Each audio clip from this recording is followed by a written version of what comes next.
कृष्णाय वासुदेवाय हरये परमात्मने प्रणतः क्लेशनाशाय गोविंदाय नमो नमः। हरे कृष्ण। जय महाकाल। हे आशुतोष महादेव, जो बिना मांगे सब कुछ दे देते हैं, जो बिना बोले सब समझ लेते हैं, आज हम पूरी सरलता के साथ इस कथा के एकादश अध्याय में प्रवेश कर रहे हैं। जब साधक कुछ करने का भाव छोड़ देता है, तभी शिव उसकी अवस्था बन जाते हैं। तो हे प्रिय भक्तों, फाल्गुन मास महात्म्य का यह 11वां अध्याय हमें यह अनुभव कराता है कि शिव किसी विशेष स्थान पर नहीं, बल्कि साधक की सहज शांति में निवास करते हैं। तो आइए इस अध्याय को सुने, किसी लक्ष्य के लिए नहीं, बल्कि शांत हृदय के साथ महादेव में ठहर जाने के लिए। तो प्रेम से बोलिए हर हर महादेव। जय श्री गणेश। पिछले अध्याय में भगवान शिव हिमालय से बोले कि हे गिरिराज, आपकी पुत्री सुंदर, चंद्रमुखी और अनेक शुभ लक्षणों से संपन्न है, इसीलिए आपको इसे मेरे पास नहीं लाना चाहिए, क्योंकि विद्वानों ने नारी को माया रूपिणी कहा है। मैं योगी हूँ, सदैव तपस्या में लीन रहता हूँ और माया मोह से दूर रहता हूँ, इसीलिए मुझे स्त्री से दूर ही रहना चाहिए। स्त्री की निकटता से मन में विषय वासना उत्पन्न हो जाती है और वैराग्य नष्ट हो जाता है, जिससे तपस्वी और योगी का ध्यान नष्ट हो जाता है। इसीलिए तपस्वी को स्त्रियों का साथ नहीं करना चाहिए। इस प्रकार कहकर भगवान शिव मौन हो गए। तो आइए अब सुनते हैं इससे आगे का वृतांत।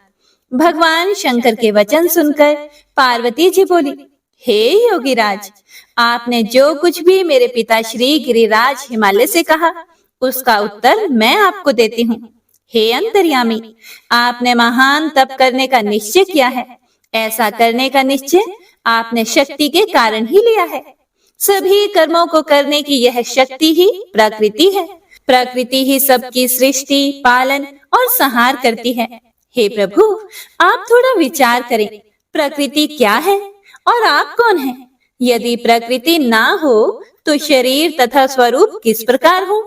आप सदा प्राणियों के लिए वंदनीय और चिंतनीय हैं। यह सब प्रकृति के ही कारण है।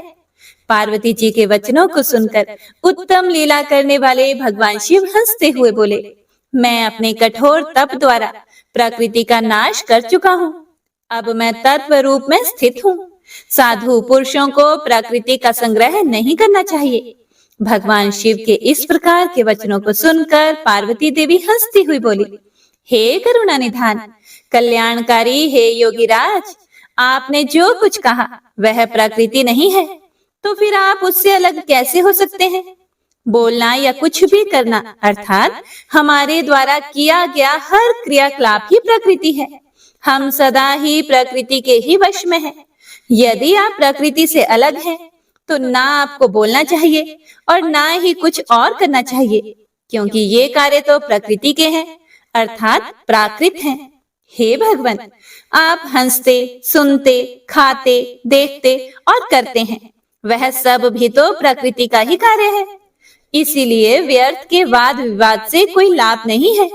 यदि आप वाकई प्रकृति से अलग हैं, तो इस समय यहाँ तपस्या क्यों कर रहे हैं?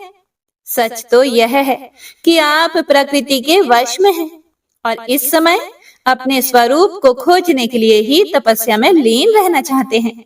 हे योगीराज, आप किस प्रकार की बात कर रहे हैं? थोड़ा विचार कर कहें। यदि आपने प्रकृति का नाश कर डाला है, तो आप किस प्रकार विद्यमान रहेंगे? क्योंकि संसार तो सदा से ही प्रकृति से बंधा हुआ है। क्या आप प्रकृति का यह तत्व नहीं जान रहे हैं कि मैं ही प्रकृति हूँ? आप पुरुष हैं, यह पूर्णतः सच है। मेरे ही कारण आप सगुण और साकार माने जाते हैं। हे भगवान, आप जितेंद्रिय होने पर भी प्रकृति के अनुसार ही कर्म करते हैं। हे महादेव, यदि आप यही मानते हैं कि आप प्रकृति से अलग हैं, तो आपको मेरी किसी भी सेवा से और किसी भी प्रकार से डरना नहीं चाहिए। पार्वती जी के मुख से निकले सांख्य शास्त्र में डूबे हुए वचन सुनकर भगवान शिव निरुत्तर हो गए। तब भगवान शिव ने पार्वती जी को अपने दर्शन और सेवा करने की आज्ञा प्रसन्नता पूर्वक प्रदान कर दी। तत्पश्चात भगवान शिव पर्वत राज हिमालय से बोले, हे गिरिराज हिमालय, मैं तुम्हारे शिखर पर तपस्या करना चाहता हूँ। कृपया मुझे इसकी आज्ञा प्रदान करें। हे प्रिय भक्तों, देवाधिदेव भगवान शिव के इस प्रकार के वचनों को सुनकर गिरिराज हिमालय दोनों हाथ जोड़कर बोले, हे महादेव, यह पूरा संसार आपका ही है। सभी देवता, असुर और मनुष्य सदैव आपका ही पूजन और चिंतन करते हैं। मैं आपके सामने एक तुच्छ मनुष्य हूँ। भला मैं आपको किस प्रकार आज्ञा दे सकता हूँ? हे प्रभु, यह आपकी इच्छा है। आप जब तक यहाँ निवास करना चाहें कर सकते हैं। गिरिराज के इन वचनों को सुनकर भगवान शिव मुस्कुराने लगे और आदर पूर्वक हिमालय से बोले कि अब आप जाइए। अब हमारी तप करने की इच्छा है। तुम्हारी कन्या नित्य आकर मेरे दर्शन कर सकती है और मेरी सेवा करने की भी मैं उसे आज्ञा देता हूँ। लोक कल्याणकारी भगवान शिव के इन उत्तम वचनों को सुनकर हिमालय और पार्वती जी बहुत प्रसन्न हुए। उन्होंने त्रिलोकीनाथ भगवान शिव को नमस्कार किया और अपने घर लौट गए। उसी दिन से देवी पार्वती जी प्रतिदिन भगवान शिव के दर्शनों के लिए वहां आती। उस समय उनके साथ उनकी दो सखियां भी वहां जाती और भक्ति पूर्वक शिव जी की सेवा करती। एक दिन सदाशिव ने पार्वती जी को इस प्रकार अपनी सेवा में तत्पर देखकर विचार किया कि जब इनके हृदय में उपजे अभिमान के बीज के अंकुर का नाश हो जाएगा, तभी मैं इनका पानी ग्रहण करूंगा। ऐसा सोचकर लीलाधारी भगवान शिव पुनः ध्यान में मग्न हो गए। तब उनका मन चिंता मुक्त हो गया। तब देवी पार्वती भगवान शिव के रूप का चिंतन करती हुई भक्ति भाव से उनकी सेवा करती रहती। भगवान शिव भी शुद्ध भाव से पार्वती जी को प्रतिदिन दर्शन देते थे। इसी बीच इंद्र और अन्य देवता व मुनि ब्रह्मा जी के पास पहुंचे। ब्रह्मा जी की आज्ञा से कामदेव हिमालय पर्वत पर गए। सभी देवताओं के कार्य की सिद्धि हेतु काम की प्रेरणा से वे पार्वती शिव का संयोग कराना चाहते थे। इसका कारण यह था कि महापराक्रमी तारकासुर ने ऋषि मुनियों और देवताओं की नाक में दम कर रखा था।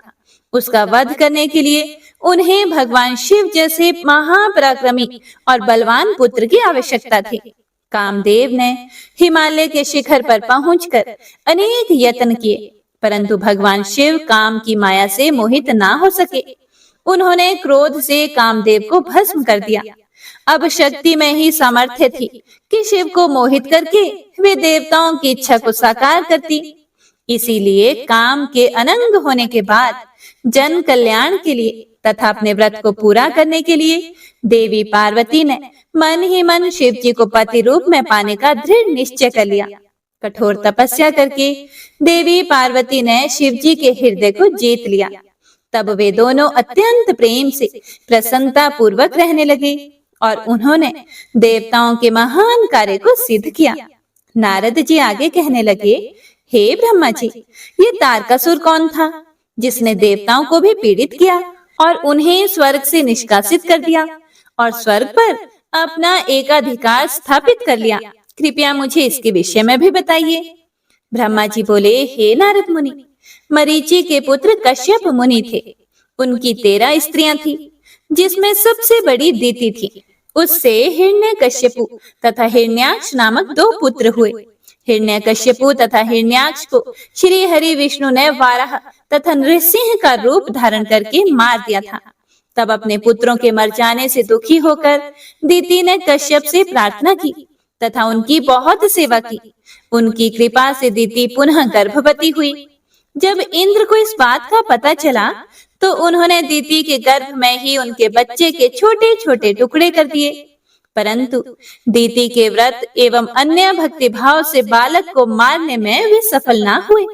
समय पूरा होने पर उसके गर्भ से 49 बालक उत्पन्न हुए। ये सभी भगवान शिव के गण हुए तथा शीघ्र ही स्वर्ग में चले गए। तत्पश्चात दीति पुनः अपने पति कश्यप मुनि के पास गई और उनसे पुनः मां बनने के विषय में कहने लगी। तब कश्यप मुनि ने कहा, हे प्रिय दीति, अपना तन मन शुद्ध करके भक्ति भाव से तपस्या करो। 10,000 वर्ष बीतने के पश्चात तुम्हें तुम्हारी इच्छा के अनुरूप पुत्र की प्राप्ति होगी। यह सुनकर दीति ने श्रद्धा पूर्वक 10,000 वर्षों तक कठोर तपस्या की। तपस्या के उपरांत पुनः वे अपने घर लौट आई। तब कश्यप मुनि की कृपा से दीति गर्भवती हुई। इस बार उन्होंने एक अत्यंत पराक्रमी और बलवान पुत्र को जन्म दिया। इस पुत्र का नाम वज्रांग था। वज्रांग दीति की इच्छा के अनुरूप ही था। दीति इंद्र द्वारा किए गए छल कपट से बहुत दुखी थी और उनसे बदला लेने के लिए अपने पुत्र वज्रांग को देवताओं से युद्ध करने की आज्ञा दी। वज्रांग और सभी देवताओं को बहुत भयानक युद्ध हुआ। उसके बाद वीर और पराक्रमी वज्रांग ने अपनी माता के आशीर्वाद से सभी देवताओं को परास्त कर दिया और स्वर्ग का राज्य हत्या कर वहां का राजा बन गया। सभी देवता उसके अधीन हो गए। तब यह देखकर दीति को बहुत प्रसन्नता हुई। आगे ब्रह्मा जी बोले कि हे नारद, एक दिन कश्यप मुनि के साथ मैं स्वयं वज्रांग के पास गया। मैंने वज्रांग से अनुरोध किया कि वह देवताओं को इंद्र की गलती की सजा ना दे तथा इंद्र सहित सभी देवताओं को क्षमा कर दे।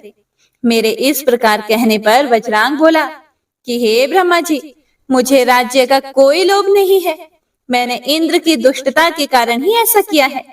इंद्र ने मेरी माता के गर्भ में घुसकर मेरे भाइयों को मारने का प्रयत्न किया था। तभी मैंने इंद्र के राज्य को जीतकर उसे स्वर्ग से निष्कासित कर दिया है। हे भगवान, मुझे भोग विलास की भी कोई इच्छा नहीं है। इंद्र सहित सभी देवता अपने अपने कर्मों का फल भोग चुके हैं। अब मैं स्वर्ग का राज्य इंद्र को वापस सौंप सकता हूँ। मैंने अपनी माता की आज्ञा मानकर यह सब किया है। हे प्रभु, आप मुझे सार तत्व का उपदेश दें जिससे मुझे सुख की प्राप्ति हो। वज्रांग के उद्देश्य को उत्तम जानकर मैंने उसे सात्विक तत्व के बारे में समझाया। फिर मैंने एक सुंदर व गुणी स्त्री उत्पन्न की और उसका विवाह वज्रांग से करा दिया। वज्रांग ने अपने सभी बुरे विचारों को त्याग दिया, परंतु उसकी पत्नी के हृदय में बुरे विचारों का ही मानो साम्राज्य था। उसकी पत्नी ने उसकी बहुत सेवा की। तब प्रसन्न होकर वज्रांग ने कहा, हे प्राण प्रिया, तुम क्या चाहती हो, मुझे बताओ। मैं तुम्हारी इच्छाएं अवश्य ही पूरी करूंगा। यह सुनकर वह परम सुंदरी बोली, हे पतिदेव, यदि आप मेरी सेवा से प्रसन्न हैं, तो कृपया मुझे एक त्रिलोकी को जीतने वाला महापराक्रमी और बलवान पुत्र प्रदान कीजिए, जो ऐसा बलवान हो कि समस्त देवता उससे भयभीत रहें। अपनी पत्नी के ऐसे वचन सुनकर वज्रांग सोच में डूब गया, क्योंकि वह स्वयं देवताओं से किसी प्रकार का कोई बैर नहीं रखना चाहता था, परंतु उसकी पत्नी देवताओं के साथ शत्रुता बढ़ाना चाहती थी।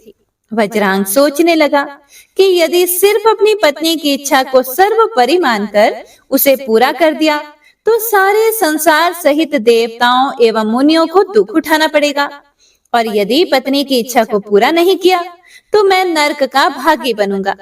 तब इस धर्म संकट में पड़ने के बाद उसने अपनी पत्नी की अभिलाषा को पूरा किया।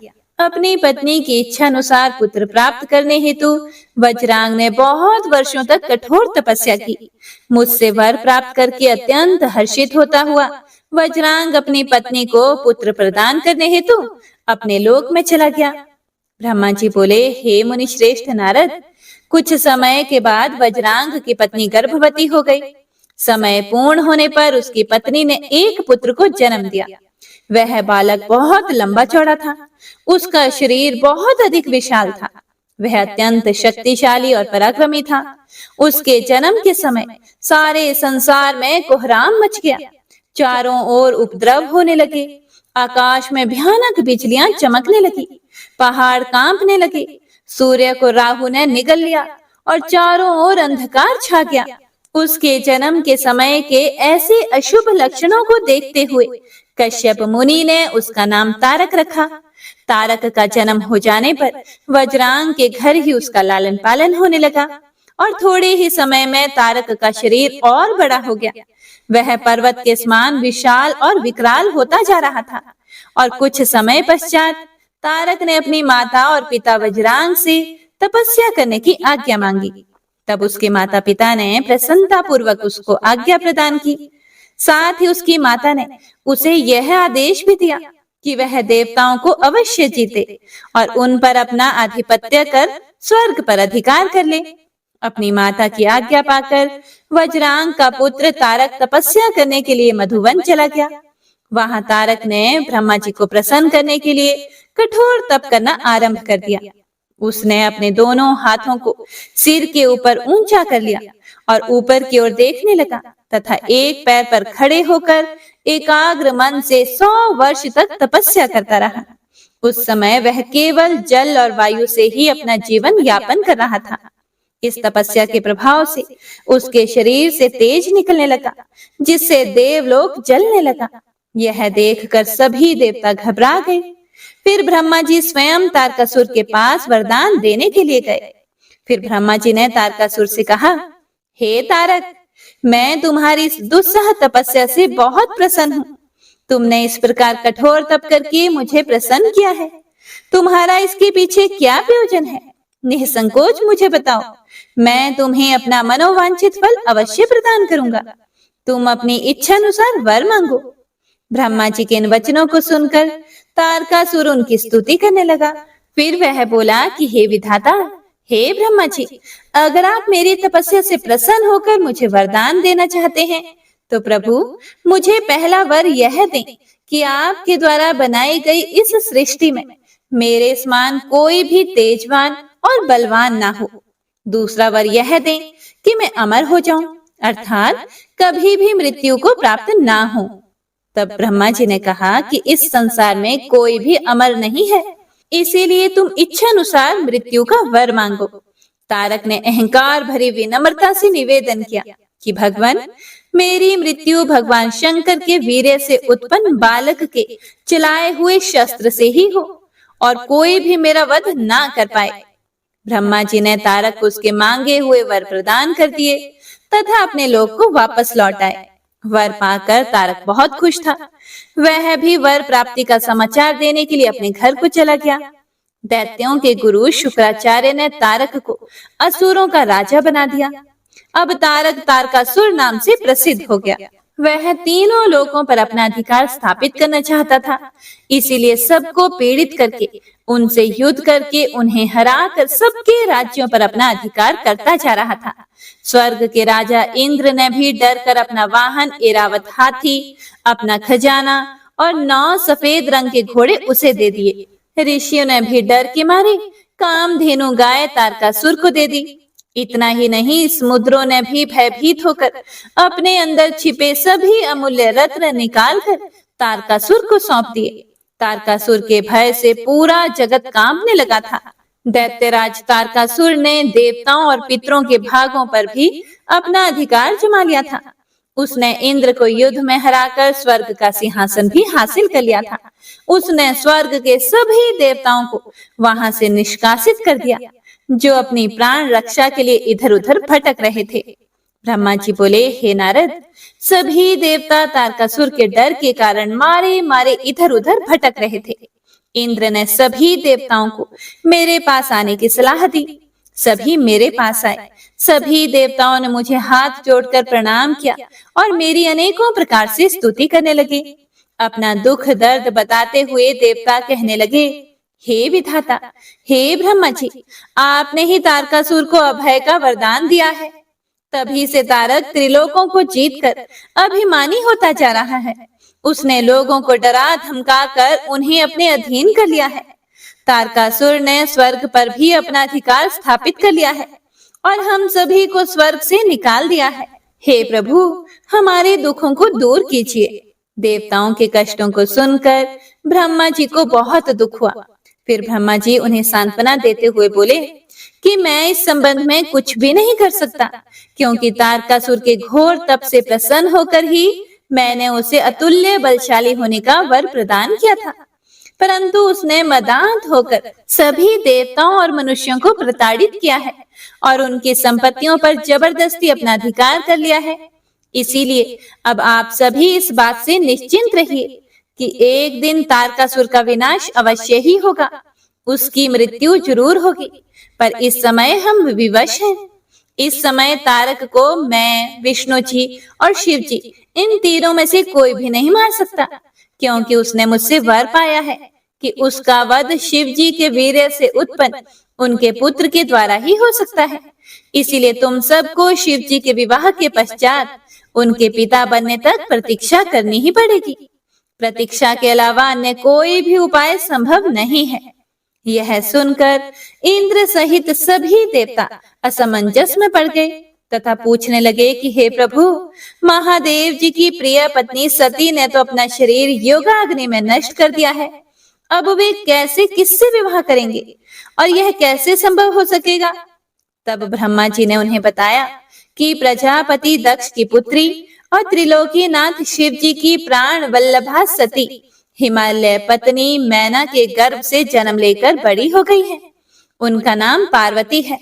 पार्वती ही भगवान शिव की पत्नी बनने का गौरव प्राप्त करेंगी। अतः अब तुम भगवान शिव के पास जाकर उन्हें विवाह के लिए राजी करने की कोशिश करो। शिव पार्वती का पुत्र ही तुम्हें तारकासुर के भय से मुक्त करा सकता है। अतएव तुम भगवान शिव से प्रार्थना करो कि वे पार्वती के साथ विवाह करने के लिए तैयार हो जाएं। इस बात को अच्छे से जान लो कि शिव पुत्र ही तुम्हारा उद्धार कर सकता है। अब मैं तारकासुर को समझाता हूँ कि वह व्यर्थ में देवताओं को तंग करना बंद कर दे और उन्हें उनका भाग वापस दे दे और स्वयं भी शांति से जीवन यापन करे। ब्रह्मा जी बोले कि हे नारद, यह कहकर मैंने इंद्र व अन्य देवताओं को वहां से विदा किया। उसके बाद मैं तारकासुर को समझाने के लिए उसके पास गया। हे नारद, मैंने तारकासुर से कहा कि हे तारकासुर, स्वर्ग पर सिर्फ देवताओं का ही अधिकार है, वहां से उन्हें निकालने की तुम्हारी कैसे हिम्मत हुई? स्वर्ग का राज्य छोड़कर वापस पृथ्वी पर लौट जाओ और वहीं पर शासन करो, यही मेरी आज्ञा है। तारकासुर को यह आदेश देकर मैं वहां से लौट आया। उसके बाद तारकासुर ने मेरी बात का सम्मान करते हुए स्वर्ग का राज्य छोड़ दिया। वह पृथ्वी पर आकर शौणित नामक नगर में शासन करने लगा। मेरी आज्ञा पाकर देवताओं सहित देवेंद्र स्वर्गलोक को चले गए और पहले की तरह पुनः स्वर्ग का शासन करने लगे।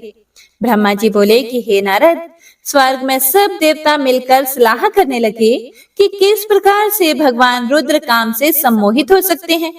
शिव जी किस प्रकार पार्वती जी का पाणी ग्रहण करेंगे। यह सब सोचकर देवराज इंद्र ने कामदेव को याद किया। कामदेव तुरंत ही वहां पहुंच गए। तब इंद्र ने कामदेव से कहा कि हे मित्र, मुझ पर बहुत बड़ा दुख आ गया है। उस दुख का निवारण सिर्फ तुम ही कर सकते हो। हे काम, जिस प्रकार वीर की परीक्षा रणभूमि में, स्त्रियों के कुल की परीक्षा पति के असमर्थ हो जाने पर होती है, उसी प्रकार सच्चे मित्र की परीक्षा विपत्ति काल में ही होती है। इस समय मैं भी बहुत बड़ी मुसीबत में फंसा हुआ हूँ और इस विपत्ति से आप ही मुझे बचा सकते हैं। यह कार्य देव हित के लिए है, इसमें कोई भी संशय नहीं है। देवराज इंद्र की बातें सुनकर कामदेव मुस्कुराए और बोले, हे देवराज, मैं आपका मित्र हूँ और आपकी सहायता करने की पूरी कोशिश अवश्य ही करूंगा। इंद्रदेव, जिसने आपके पद और राज्य को छीनकर आपको परेशान किया है, मैं उसे दंड देने के लिए आपकी हर संभव मदद अवश्य करूंगा। इसलिए जो कार्य मेरे योग्य है, मुझे अवश्य बताइए। कामदेव के इस कथन को सुनकर इंद्रदेव बड़े प्रसन्न हुए और उनसे बोले, हे तात, मैं जो कार्य करना चाहता हूँ उसे सिर्फ आप ही पूरा कर सकते हैं। आपके अतिरिक्त कोई भी उस कार्य को करने के विषय में सोच भी नहीं सकता। तारक नाम का एक प्रसिद्ध दैत्य है। तारक ने ब्रह्मा जी की घोर तपस्या करके वरदान प्राप्त किया है। तारक अजय हो गया है। अब वह पूर्णतः निश्चिंत होकर पूरे संसार को कष्ट दे रहा है। वह धर्म का नाश करने को आतुर है। हे मित्र, भगवान शिव के वीर्य से उत्पन्न हुआ बालक ही तारकासुर का वध कर सकता है। अतः तुम्हें भगवान शिव के हृदय में आसक्ति पैदा करनी है। भगवान शंकर इस समय हिमालय पर्वत पर तपस्या कर रहे हैं और देवी पार्वती अपनी सखियों के साथ मिलकर महादेव जी की सेवा कर रही हैं। ऐसा करने के पीछे देवी पार्वती का उद्देश्य प्रभु शिव को पति रूप में प्राप्त करना है। परंतु भगवान शिव तो परम योगी हैं। उनका मन सदैव ही उनके वश में है। हे कामदेव, आप कुछ ऐसा उपाय करें कि भगवान शंकर के हृदय में पार्वती का निवास हो जाए और वे उन्हें अपनी प्राण वल्लभा बनाकर उनका पानी ग्रहण कर लें। आप कुछ ऐसा कार्य करें जिससे देवताओं के सभी कष्ट दूर हो जाएं और हम सभी को तारकासुर नामक दैत्य से हमेशा के लिए छुटकारा मिल जाए। यदि कामदेव आप ऐसा करने में सफल हो जाएंगे तो हम सभी आपके सदैव आभारी रहेंगे। ब्रह्मा जी बोले कि हे नारद, देवराजेंद्र के कथन को सुनकर कामदेव का मुख प्रसन्नता से खिल गया। तब कामदेव देवराज से कहने लगे कि मैं इस कार्य को अवश्य करूंगा। इंद्रदेव को कार्य करने का आश्वासन देकर कामदेव अपनी पत्नी रति और वसंत को अपने साथ लेकर हिमालय पर्वत पर चल दिए, जहां शिव जी भगवान तपस्या कर रहे थे। ब्रह्मा जी बोले, हे मुनि नारद, कामदेव अपनी पत्नी रति और वसंत ऋतु को अपने साथ लेकर हिमालय पर्वत पर पहुंचे, जहां त्रिलोकीनाथ भगवान शिव तपस्या में मगन बैठे थे। कामदेव ने शिव जी पर अपने बाण चलाए। इन बाणों के प्रभाव से शिव जी के हृदय में देवी पार्वती के प्रति आकर्षण होने लगा तथा उनका ध्यान तपस्या से हटने लगा। ऐसी स्थिति देखकर महायोगी शिव अत्यंत आश्चर्यचकित हुए और मन में सोचने लगे कि मैं क्यों अपना ध्यान एकाग्रचित नहीं कर पा रहा हूँ। मेरी तपस्या में यह कैसा विघ्न आ रहा है। अपने मन में यह सोचकर भगवान शिव इधर उधर चारों ओर देखने लगे। जब महादेव जी की दृष्टि दिशाओं पर पड़ी तो वे भी डर के मारे कांपने लगे। तभी भगवान शिव की दृष्टि सामने छिपे हुए कामदेव पर पड़ी। उस समय कामदेव पुनः बाण छोड़ने वाले थे। उन्हें देखते ही शिव जी को बहुत क्रोध आ गया। इतने में कामदेव ने अपना बाण छोड़ दिया, परंतु क्रोधित हुए शिव जी पर उसका कोई भी प्रभाव नहीं हो सका। वह बाण शिव जी के पास आते ही शांत हो गया।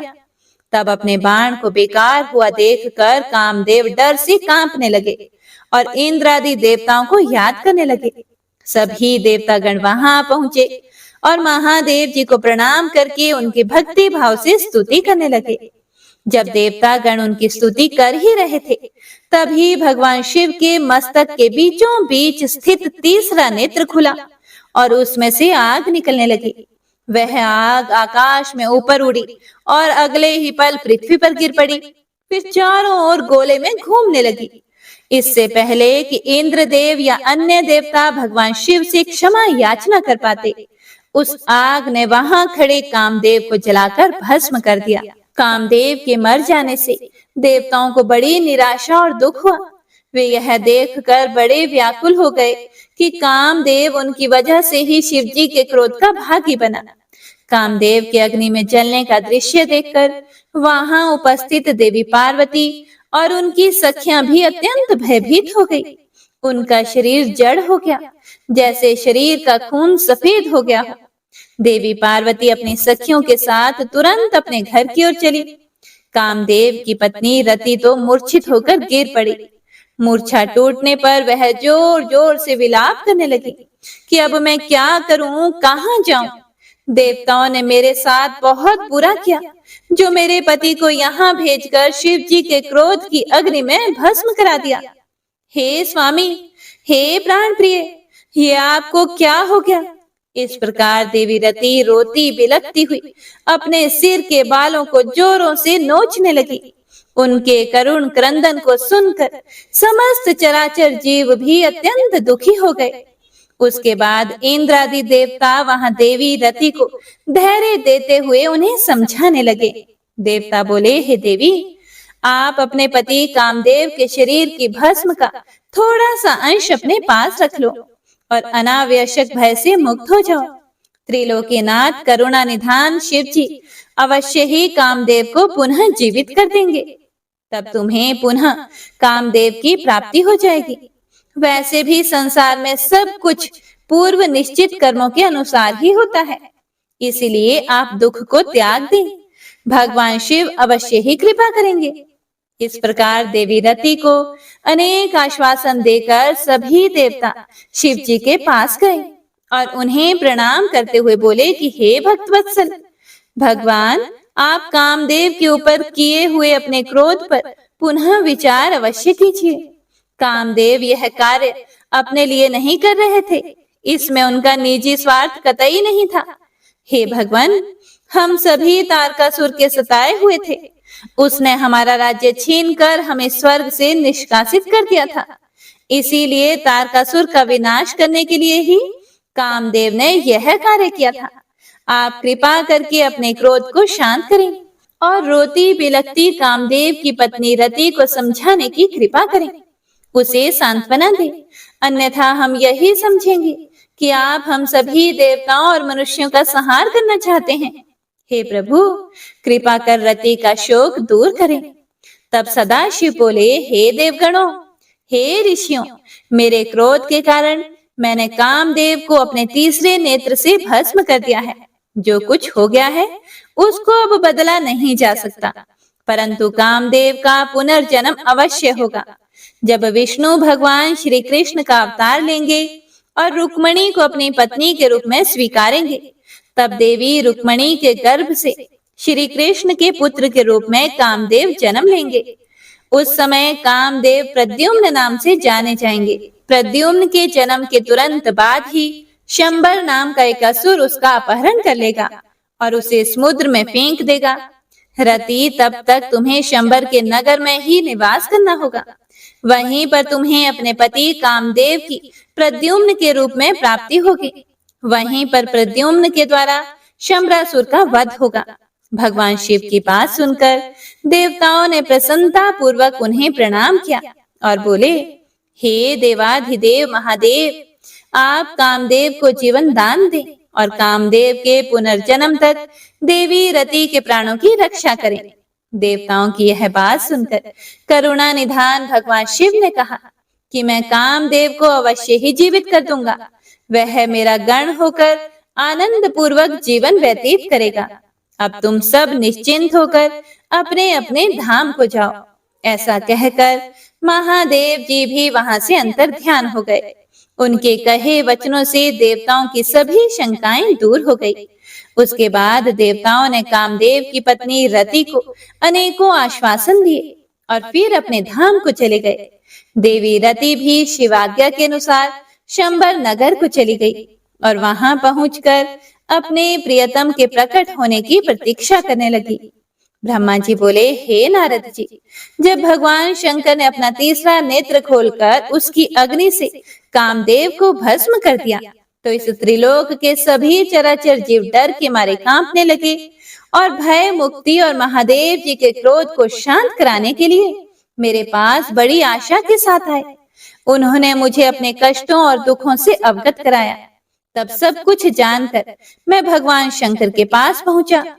वहां पहुंचकर मैंने देखा कि भगवान शंकर का क्रोध सातवीं आसमान पर था। वे भयंकर क्रोध की अग्नि में जल रहे थे। मैंने उस धधकती अग्नि को शिव जी की कृपा से अपने हाथ में पकड़ लिया और समुद्र के पास जा पहुंचा। मुझे अपने पास आया देखकर समुद्र ने पुरुष रूप धारण किया और मेरे पास आ गए और बोले, हे विधाता, हे ब्रह्मा जी, मैं आपकी क्या सेवा करूं? यह सुनकर ब्रह्मा जी कहने लगे, हे सागर, भगवान शिव शंकर ने अपने तीसरे नेत्र की अग्नि से कामदेव को भस्म कर दिया है। इस क्रोधाग्नि से पूरा संसार जलकर राख हो सकता है। इसी कारण मैं इस क्रोधाग्नि को रोककर आपके पास ले आया हूँ। हे सिंधुराज, मेरी आपसे यह विनम्र प्रार्थना है कि सृष्टि के प्रलय काल तक आप इसे अपने अंदर धारण कर लें। जब मैं आपसे इसे मुक्त करने के लिए कहूँ, तभी आप इस शिव क्रोधाग्नि का त्याग करना। आपको ही इसे भोजन और जल प्रतिदिन देना होगा तथा इसे अपने पास धरोहर के रूप में सुरक्षित रखना होगा। इस प्रकार मेरे कहे अनुसार समुद्र ने क्रोधाग्नि को अपने अंदर धारण कर लिया। उसके समुद्र में प्रविष्ट होते समय पवन के साथ बड़े बड़े आग के गोलों के रूप में क्रोधाग्नि समुद्र के पास धरोहर के रूप में सुरक्षित हो गई। उसके बाद मैं अपने लोक को वापस लौट आया। ब्रह्मा जी आगे कहते हैं कि हे नारद, जब भगवान शिव ने अपना तीसरा नेत्र खोलकर उसकी अग्नि से कामदेव को भस्म कर दिया, तब मैंने उस क्रोधाग्नि से भयभीत देवताओं सहित सभी प्राणियों को भय से मुक्त कराने के लिए उस अग्नि को शिव की आज्ञा से पकड़ लिया और उसे लेकर मैं समुद्र तट की ओर चल दिया। समुद्र को उस क्रोधाग्नि को सौंपकर मैं वापस अपने धाम लौट आया। तब पूरा जगत भयमुग्ध होकर पहले की भांति प्रसन्न हो गया। नारद जी ने ब्रह्मा जी से पूछा कि हे दयानिधे, आप मुझे यह बताइए कि कामदेव के भस्म हो जाने पर पार्वती देवी ने क्या किया? वे अपनी सखियों के साथ कहाँ गई? हे प्रभु, कृपया मुझे इस बारे में भी बताइए। नारद जी के ऐसे वचन सुनकर ब्रह्मा जी बोले, भगवान शंकर के तीसरे नेत्र से उत्पन्न अग्नि ने जब कामदेव को जलाकर भस्म कर दिया, तब पूरा आकाश गूंजने लगा। यह दृश्य देखकर देवी पार्वती और उनकी सखियां डरकर अपने घर को चली गई। वहां पहुंचकर पार्वती जी ने सारा हाल अपने माता पिता को बताया, जिसे सुनकर उन्हें बड़ा आश्चर्य हुआ। अपनी पुत्री को विवल देखकर हिमालय को बहुत दुख हुआ। हिमालय ने पार्वती के आंसुओं को पोंछकर कहा, हे पार्वती, डरो मत और रो मत। तब हिमालय ने अपनी पुत्री को अनेकों प्रकार से सांत्वना दी। कामदेव को भस्म करने के उपरांत शिव जी वहां से अंतर्ध्यान हो गए। तब शिव जी को वहां ना पाकर पार्वती अत्यंत व्याकुल हो गई। उनकी नींद और चैन जाते रहे। वे दुखी और बेचैन रहने लगी। उन्हें कहीं भी सुख शांति का अनुभव नहीं होता था। तब उन्हें अपने रूप के प्रति भी शंका होती थी। पार्वती जी सोचती कि क्यों मैंने अपनी सखियों द्वारा समझाने पर भी कभी ध्यान नहीं दिया। देवी पार्वती सोते, जागते, खाते, पीते, नहाते, धोते, चलते फिरते और अपनी सखियों के साथ होते हुए भी सिर्फ महादेव जी का ही ध्यान और चिंतन करती थी। इस प्रकार उनका मन शिव जी के विजोह की वेदना सहन नहीं कर पा रहा था।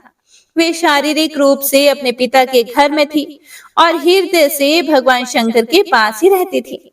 शोक में डूबी पार्वती बार बार मूर्छित हो जाती थी। इससे गिरिराज, हिमालय और उनकी पत्नी मैना बहुत दुखी रहती थी।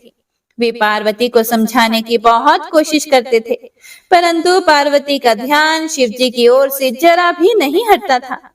हे देव ऋषि नारद, एक दिन देवराज इंद्र की इच्छा से आप घूमते हुए हिमालय पर्वत पर आए। तब शैलराज हिमालय ने आपका बहुत आदर सत्कार किया और आपका कुशल मंगल पूछा। आपको उत्तम आसन पर बिठाकर हिमालय ने सारा वृतांत सुनाया। हिमालय ने बताया कि किस प्रकार पार्वती जी ने महादेव जी की सेवा आरंभ की। इसके बाद अपनी पुत्री के शिव पूजन से लेकर कामदेव के भस्म होने तक की सारी कथा आपको सुनाई। यह सब सुनकर आपने गिरिराज हिमालय से कहा कि आप भगवान शिव का भजन करें। तत्पश्चात हिमालय से विदा लेकर आप एकांत में गुमसुम बैठी देवी पार्वती के पास गए। तब उनका हित करने की इच्छा से आपने उन्हें इस प्रकार सत्य वचन कहे। आपने उनसे कहा, हे देवी पार्वती, तुम मेरी बातें ध्यान पूर्वक सुनो। तुम्हारी यह दशा देखकर ही मैं तुमसे यह बात कह रहा हूँ। तुमने हिमालय पर्वत पर पधारे महादेव जी की सेवा की, परंतु तुम्हारे मन में कहीं न कहीं अहंकार का वास हो गया था। शिव भक्त वत्सल हैं। वे अपने भक्तों पर सदैव अपनी कृपा दृष्टि बनाए रखते हैं। तुम्हारे अंदर उत्पन्न हुए अभिमान को तोड़ने के लिए ही सदा शिव ने ऐसा किया है। इसीलिए तुम उन्हें तपस्या द्वारा प्रसन्न करने का प्रयत्न करो। तुम चिरकाल तक उत्तम भक्ति भाव से उनकी तपस्या करो। तुम्हारी तपस्या से प्रसन्न होकर महादेव जी निश्चय ही तुम्हें अपनी सहधर्मिणी बनाना स्वीकार करेंगे।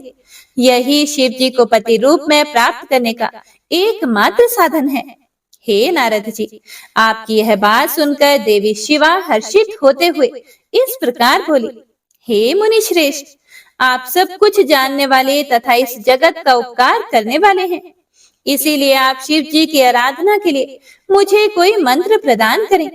तब आपने पार्वती जी को पंचाक्षर शिव मंत्र ओम नमः शिवाय का विधि पूर्वक उपदेश दिया। इसके प्रभाव का वर्णन करते हुए आपने कहा कि यह मंत्र सब मंत्रों का राजा है और सभी कामनाओं को पूरा करने वाला है। यह मंत्र भगवान शिव को अति प्रिय है। यह साधक को भोग और मोक्ष प्रदान करने वाला है। इस पंचाक्षर मंत्र का विधि पूर्वक और नियम पूर्वक जाप करने से शिव जी के साक्षात दर्शन होते हैं। हे देवी, इस मंत्र का विधि पूर्वक जाप करने से आपके आराध्य देव करुणा निधान भगवान शिव शीघ्र ही आपके समक्ष प्रकट हो जाएंगे। इसीलिए आप शुद्ध हृदय से शिव जी के चरणों का चिंतन करती हुई इस महामंत्र का जाप करो। उत्तम भाव से की गई तपस्या से ही मनोवांछित फलों की प्राप्ति होती है। ब्रह्मा जी बोले, हे नारद, तुम भगवान शिव के प्रिय भक्त हो। तुम अपनी इच्छा अनुसार जगत में भ्रमण करते हो। तुमने देवी पार्वती को सभी कुछ समझाकर देवताओं के हित का कार्य किया। तत्पश्चात तुम स्वर्ग लोक को चले गए। तुम्हारी बात सुनकर देवी पार्वती बहुत प्रसन्न हुई। ब्रह्मा जी बोले कि हे देव ऋषि नारद, जब तुम पंचाक्षर मंत्र का उपदेश देकर उनके घर से चले आए तो देवी पार्वती मन ही मन बहुत प्रसन्न हुई, क्योंकि उन्हें महादेव जी को पति रूप में प्राप्त करने का साधन मिल गया था। वे जान गई थी कि त्रिलोकीनाथ भगवान शिव को सिर्फ उनकी तपस्या करके ही जीता जा सकता है। तब मन ही मन तपस्या करने का निश्चय करके देवी पार्वती अपने पिता हिमराज और माता मैना से बोली कि मैं शिव जी की तपस्या करना चाहती हूँ। तप के द्वारा ही मेरे शरीर, स्वरूप, जन्म एवं वंश आदि की कृतकृत्यता होगी। इसीलिए आप मुझे तप करने की आज्ञा प्रदान करें। उनकी तप करने की बात सुनकर पिता हिमालय ने सहर्ष आज्ञा प्रदान कर दी, परंतु माता मैना ने उन्हें घर से दूर वनों में जाकर तपस्या करने से रोका। पार्वती को रोकते हुए मैना के मुंह से उमा शब्द निकले। तभी से उनका नाम उमा हो गया। पार्वती के हठ के सामने मैना कुछ ना कर सकी। तब खुशी से उन्होंने पार्वती को तपस्या करने की आज्ञा प्रदान कर दी। तत्पश्चात माता पिता की आज्ञा पाकर देवी पार्वती खुशी से मन में शिव जी का स्मरण करते हुए अपनी सखियों को साथ लेकर तपस्या करने के लिए चली गई। रास्ते में देवी पार्वती ने सुंदर वस्त्रों को त्याग दिया तथा वल्कल और मृग चर्म को धारण कर लिया। उत्तम वस्त्रों का त्याग करने के उपरांत देवी गंगोत्री नामक तीर्थ की ओर चल दी, जिस स्थान पर भगवान शंकर ने घोर तपस्या की थी और जहां शिव जी ने कामदेव को भस्म कर दिया था। वह स्थान गंगावतरण तीर्थ के नाम से प्रसिद्ध है। वहीं पर देवी पार्वती ने तप करने का निश्चय किया। गौरी के यहाँ तपस्या करने से ही यह पर्वत गौरी शिखर के नाम से प्रसिद्ध हुआ है। उस स्थान पर पार्वती ने अनेक फलों के वृक्ष लगाए। तत्पश्चात पृथ्वी को शुद्ध करके वेदी बनाकर अपनी इंद्रियों को वश में करके मन को एकाग्र कर कठिन तपस्या करनी शुरू कर दी। ऐसी तपस्या ऋषि मुनियों के लिए भी दुष्कर थी। भयंकर गर्मी के दिनों में देवी पार्वती अपने चारों ओर अग्नि जलाकर बीच में बैठकर ओम नमः शिवाय का जाप करती थी। वर्षा ऋतु में वे किसी चट्टान पर अथवा वेदी पर बैठकर निरंतर जलधारा से भीगती हुई शांत भाव से मंत्र जपती रहती थी। सर्दियों में बिना कुछ खाए ठंडे जल में बैठकर पंचाक्षर मंत्र का जाप करती थी। कभी कभी तो वे पूरी रात बर्फ की चट्टान पर बैठकर ध्यान करती थी। सब कुछ भूलकर वे भगवान शिव के ध्यान में मगन होकर उनका ध्यान करती रहती थी। समय मिलने पर अपने द्वारा लगाए गए वृक्षों को पानी देती थी।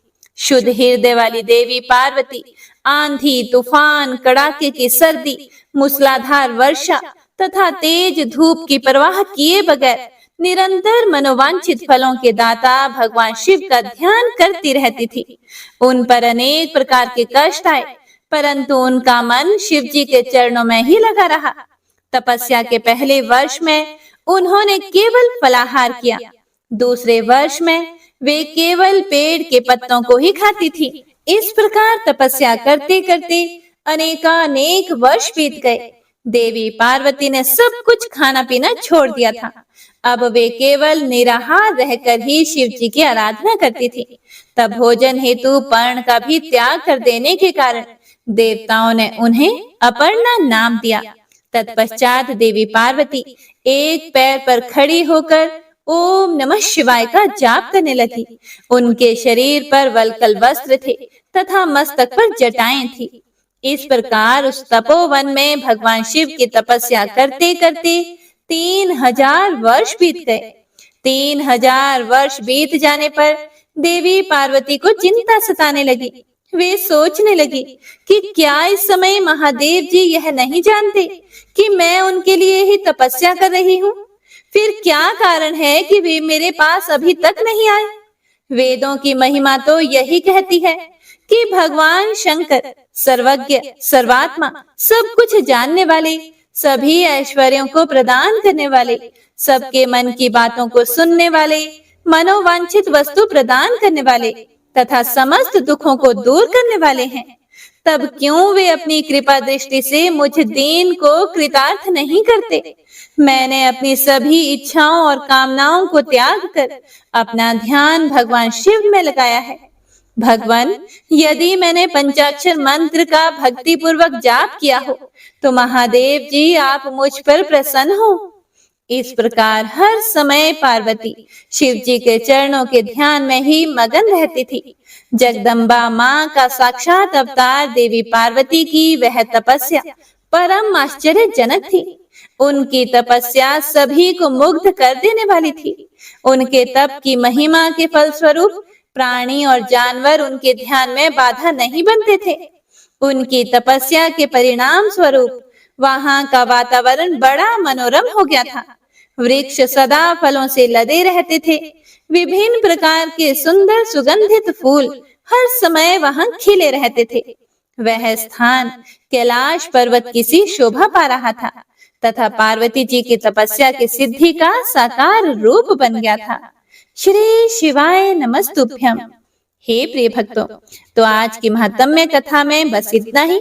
इससे आगे की कथा बहुत ही रोचक है, तो इससे आगे का वृतांत आप सभी भक्तजन अगले अध्याय में जरूर सुनिएगा। तो आइए अब सुनते हैं शिव चालीसा।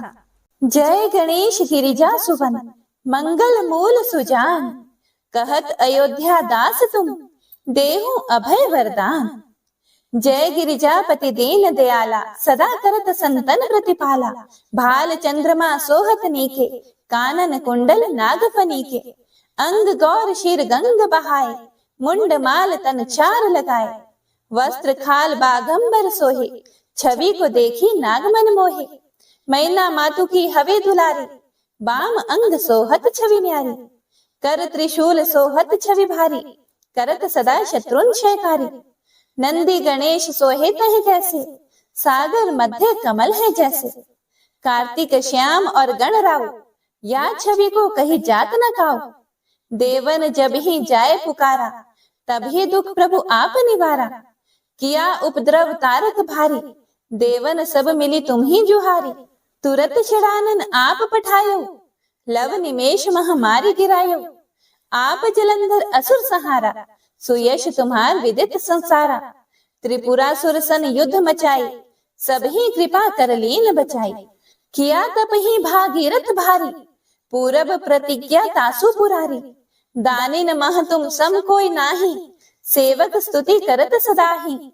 वेद नाम महिमा तब गाई, अकथ अनादि भेद नहीं पाई। प्रकटी उधती मंथन में ज्वाला, जरत सुरासुर भय विहाला। किन्हीं दया तह करी सहाय, नीलकंठ तब नाम कहाई। पूजन रामचंद्र जब किन्हा, जीत के लंका विभीषण दिन्हा। सहस कमल में हो रहे धारी, किन्ह परीक्षा तभी पुरारी। एक कमल प्रभु राखे जोई, कमल नयन पूजन चह सोई। कठिन भक्ति देखी प्रभु शंकर, भय प्रसन्न दिए इच्छित वर। जय जय जय अनंत अविनाशी, करत कृपा सबके घटवासी। दुष्ट सकल नित मोहि सतावे, भ्रमत रहूं मोहि चैन न आवे। त्राहि त्राहि मैं नाथ पुकारो, यही अवसर मोहि आन उबारो। लई त्रिशूल शत्रुन को मारो, संकट से मोहि आन उबारो। मात पिता भ्राता सब होई, संकट में पूछत नहीं कोई। स्वामी एक है आस तुम्हारी, आए हरहु मम संकट भारी। धन निर्धन को देत सदाही, जो कोई जांचे सो फल पाही। अस्तुति के ही विधि करें तुम्हारी, क्षमो नाथ अब चूक हमारी। शंकर हो संकट के नाशन, मंगल कारण विघ्न विनाशन। योगी यति मुनि ध्यान लगावे, शारद नारद शीश नवावे। नमो नमो जय नमः शिवाय, सूर ब्रह्मादिक पार न पाए। जो यह पाठ करे मन लाए, ता पर होत है शंभु सहाय। ऋणिया जो कोई हो अधिकारी, पाठ करे सो पावन हारी। पुत्रहीन कर इच्छा जोई, निश्चय शिव प्रसाद ते ही होई। पंडित त्रयोदशी को लावे, ध्यान पूर्वक होम करावे। त्रयोदशी व्रत करे हमेशा, ताकि तन नहीं रहे कलेशा। धूप दीप नैवेद्य चढ़ावे, शंकर सम्मुख पाठ सुनावे। जन्म जन्म के पाप नसावे, अंत धाम शिवपुर में पावे। कहे अयोध्या दास आस तुम्हारी, जानी सकल दुख हरहु हमारी। नित नेम कर प्रातः ही, पाठ करो चालीसा।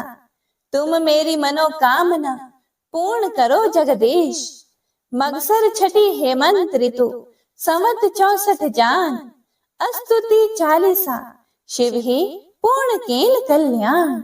ओम नमः शिवाय।